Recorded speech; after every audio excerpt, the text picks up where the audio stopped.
everyone, welcome back to another one of my videos. If this is your first time watching, my name is Tanya. Thank you from the bottom of my heart, babe, for tuning into my channel. Alright girls, so today I'm getting into a topic that's super personal to me, and I know so much about this because I did a ton of research on it before I decided to do it, and that is breast augmentation. Yes, girls, we are talking about the boobies. Yes, I'm gonna give you guys all the information that you guys need to know, and these are straight facts because I researched them myself and I actually went through it myself, so I can give you guys some solid advice. I do have a disclaimer. So my disclaimer is, I am not here by any means to promote plastic surgery or to tell you that you need to have a boob job or that, you know, bigger boobs are better. No. I don't agree on that. There are so many beautiful women that have little boobs. There are beautiful women that have big boobs. Like, I believe that God made everybody beautiful, beautiful, beautiful, beautiful. And I want you to feel like that. I want you to love yourself, to love your body, to love the way that you are. But if you do really want to do this, if you are set on doing this, make sure, babe, that you do it 110% for yourself. Don't do it for your boyfriend. Don't do it for social media. Don't do it for anybody else but yourself. And before you do this, I want you to do a lot of soul searching. Girl, do some soul searching. Really look deep inside of your heart and tell yourself, is this something that is really gonna make me happy, or is this something that I'm just doing because it's a trend and every girl wants to get a boob job? Do you know what I mean? Do you guys get what I'm saying? Also, my second disclaimer is I did get my surgery in Mexico. I know you guys probably think I'm crazy, but at the end of the video, I'm gonna explain to you guys why I got it in Mexico, and I'm going to explain to you guys my personal experience with my surgeon and how everything went down. Okay, that's going to be at the end of the video. I want to give you guys some solid information before I get into that. So do it for yourself, babe. So the implants that I decided to go with are called highly cohesive gel silicone implants, which are also known as the gummy bear implants. And I went with 400 cc's on both the left and the right. My implants are high profile and they were inserted over the muscle. And I got the incision on the fold of my breast. Okay, so I know that's a lot of information, so I'm gonna break it down for you guys. Okay, so we're gonna break it down. So we're gonna first start talking about silicone versus saline. So that's like a big topic. A lot of people, you know, have pros and cons for both of them. So I'm going to give you guys a little bit more information on the silicone one. I'll give you some information on saline, but I went with silicone, and I highly suggest silicone if you can do it. So both of them actually have a silicone shell. So they're both inside of a silicone shell. But the difference is that the saline ones are inserted empty. They insert them empty inside of your breasts, and then they're pumped with saline water. Saline is actually a little bit cheaper, and the only thing with saline is that they have more chance to rupture. And if they do rupture, it's not that big of a deal because the saline will just dissolve in your tissues because our body has salt water in it anyways. But there is a chance that you could have another surgery to get them fixed because they're going to be like unproportioned. So I wasn't really into that. So I already knew from the beginning that I didn't want saline implants. No offense to anyone that has saline implants. It's just something that I personally didn't want to do myself. So silicone implants have the silicone gel around it, but they're filled with silicone inside as well, and they're pre-filled. So they're put into your body already pre-filled, so they don't pump them when they're inside of your breast. And most women do believe that the silicone feel more natural. They feel like more like breast tissue. So that's probably why they're a little bit more expensive, because they have more of a feel like real breast, and obviously they look a little bit more natural. So let's talk about the gummy bear implants, the ones that I decided to go with. So gummy bear implants, they're like a teardrop shape. So since they're teardrop, they do also look more natural. They look a little bit more. I know my boobs look like so high right now because I'm wearing like a Victoria's Secret like bra, and you know those Victoria's Secret bras are like magic, right? So mine right now look a little bit higher, but actually, like, say if I'm wearing just like a regular bathing suit without a wire or anything, they drop. They look very natural.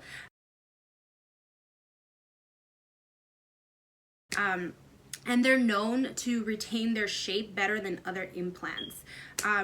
And they actually the silicone leave the breast feeling natural, soft to the touch, and there's actually a lower chance of something called a capsular contraction. So I want to explain to you guys real quick what capsular contraction is. Basically, this can happen with saline and silicone. This can happen.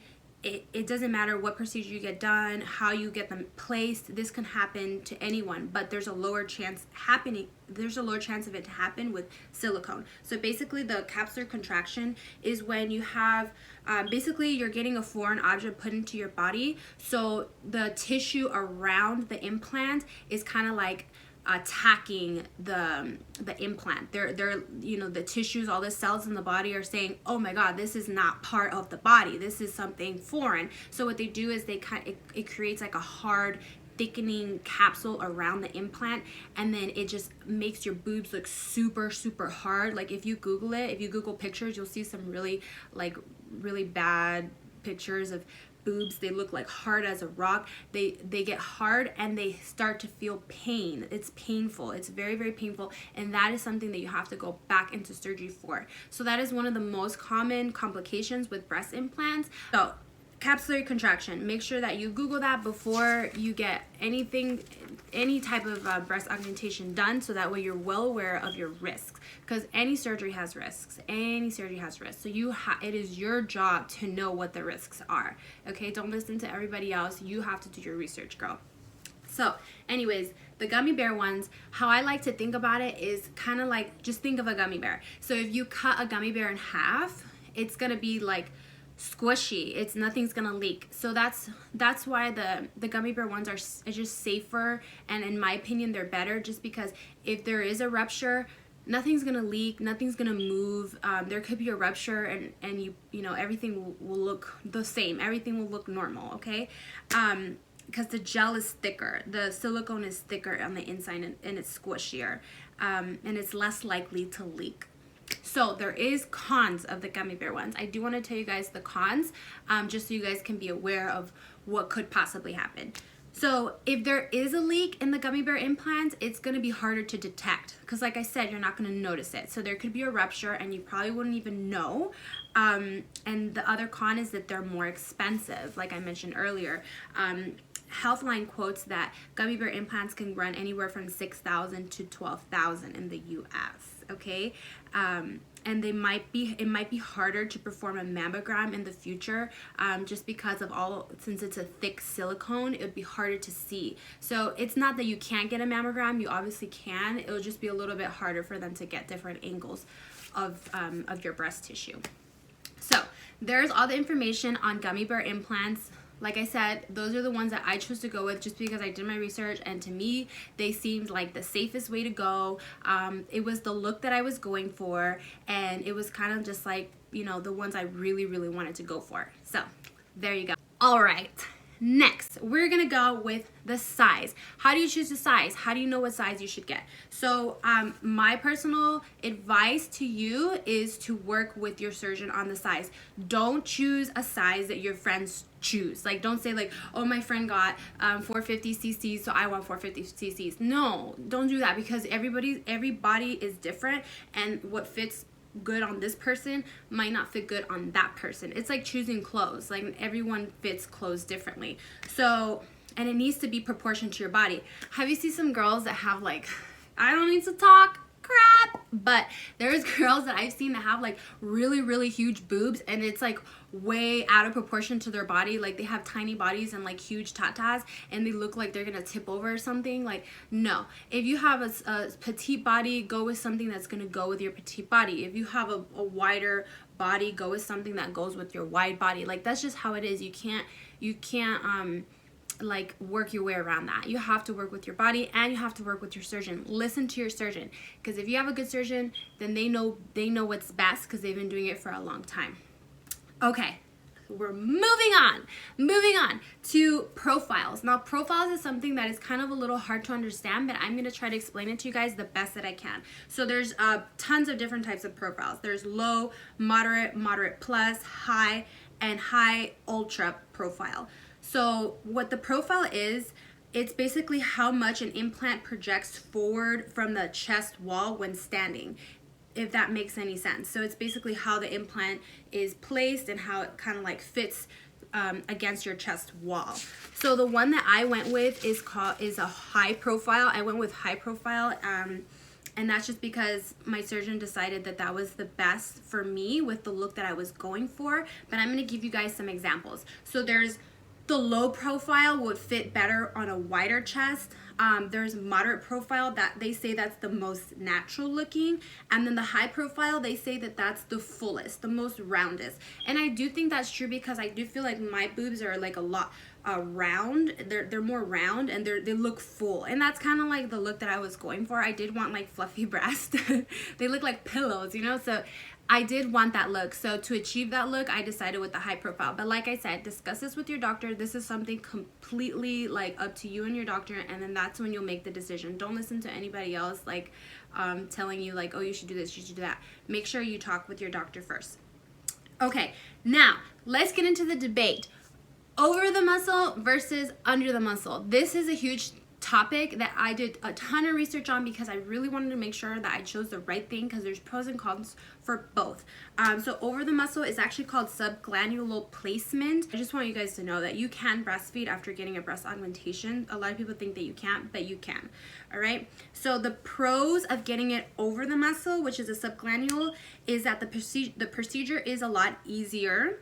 It's less invasive, and the recovery time is faster. And that's kind of what was intriguing to me, is that I wanted a procedure that was going to be the least invasive as possible, and I didn't want to have a long recovery time because I needed to go back to work. The cons about that is that the over the muscle looks a little less natural. That's what they say. But I mean, I personally think my boobs don't look, I mean, I like to think that they look natural, especially like without a bra, they look very natural.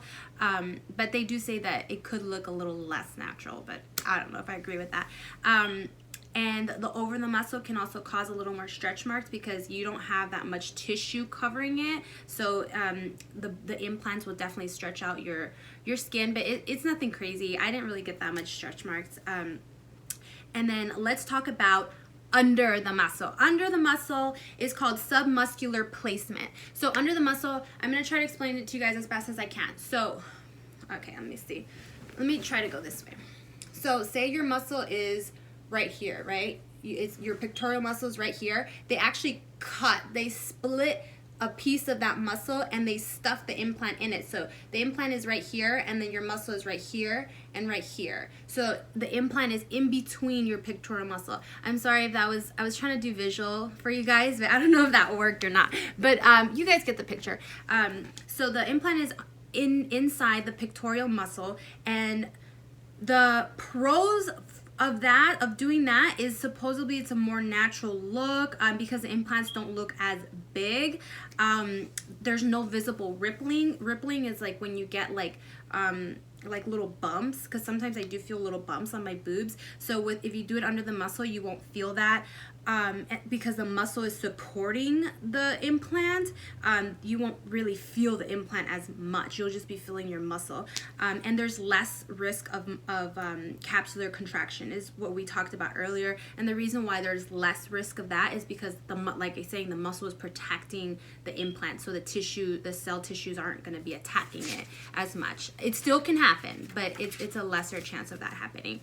The cons of doing it under the muscle is that the procedure is slightly more difficult than over the muscle, and it's a longer recovery time, because if you think about it, they're cutting your pectoral muscle, so it's going to be obviously more invasive. It's going to be more painful, more discomfort during your recovery time. And then also when you work out, your implants are going to be being squished every time because your muscles are going to be contracting. Not saying that it's going to rupture, but it's going to be a little bit more distorted, right? And then also when you come out of recovery, your boobs are going to be a lot higher because your muscles are going to be tense. So your implants are going to look really high up until your muscles actually relax, which they eventually will relax, but it's going to take a while for you to see them drop. So also I do want to mention is that regardless if you do it over or under the muscle, after you come out of surgery, your boobs are going to be super freaking hard and swollen, and there's this thing called like the the fluff fairy. So you wait a couple weeks, whatever time is your recovery, and then the fluff fairy comes by and then your boobs drop. So then once your boobs drop, then that's when they start looking like this, like they start looking cute, right? But during recovery, they're not gonna look cute at all, girl. You're gonna be like a balloon. But like I said, let your doctor decide what's best for your body type. So I do want to go over the 4 different types of incisions. I'm not going to talk about it too much, but I want you guys to know the 4 different types of incisions. The first one is under the breast, where the breasts fold. That's the one that I got because I felt like that was the less crazier one, and really, like, my incision is very, very minimal. You can barely see it, so it wasn't a big deal to me. So I thought that was the best one for me. They also do it through the armpit, which is kind of crazy. I don't know how I feel about that one. They could do it around the areola, which a lot of people do that too, because you for sure can't see the incision because it's gonna blend in with your areola, so there's no way that you can see that. Then they also do it around the belly button. I don't even know how to feel about that one. I have no clue. I don't know how that one works, but they do it around the belly button. Okay, my recovery time was 2 weeks. That was it. That was all it was 2 weeks. I didn't have to take any crazy pain pills. I actually just took like ibuprofen for inflammation and pain, and that was it. After the 2nd week, I was able to drive, I was able to shower, I was able to go back to work. The first 2 weeks, I just laid in bed. I did like try to take a bath, but it was kind of hard. It was kind of just like, I felt just sore, just like a bunch of soreness, a bunch of pressure on my chest, almost like I just did a crazy workout. But after 2 weeks, I was perfectly fine. All right, so that is all the information that I have for you guys. I do want to let you guys know why I decided to have a breast augmentation. So basically the reason that I did it is because I do have 2 children, and I breastfed both of my children. And you know, us moms, if you're a mom, you know what I'm talking about. If you breastfed, your boobs change, right? I used to have, before I had kids, I used to have these nice little perky boobs. Like, I loved my little perky boobs. But then after I breastfed, it's like they weren't like perky. They were like, ugh. They were like dead. My boobs were dead. I needed to save them. So I decided to give myself like a mom gift. I actually got a 2nd job to pay for my boobs. I worked 2 jobs for 6 months. I worked really hard. I saved all my money, and once I had all my money, I felt so proud of myself, because this is something that I worked hard for. This is something that I did for myself, as a gift for myself. And honestly, girl, it feels so much better when you pay for it on your own, when you pay for it cash on your own, and you know that your sweat and tears went into this, you know? So it was basically a mom gift for myself that I felt that I deserved, you know, because I give everything to my kids, so I deserved something for myself, right? So that was my reason for doing it. Now, why in the world did I do it in Mexico?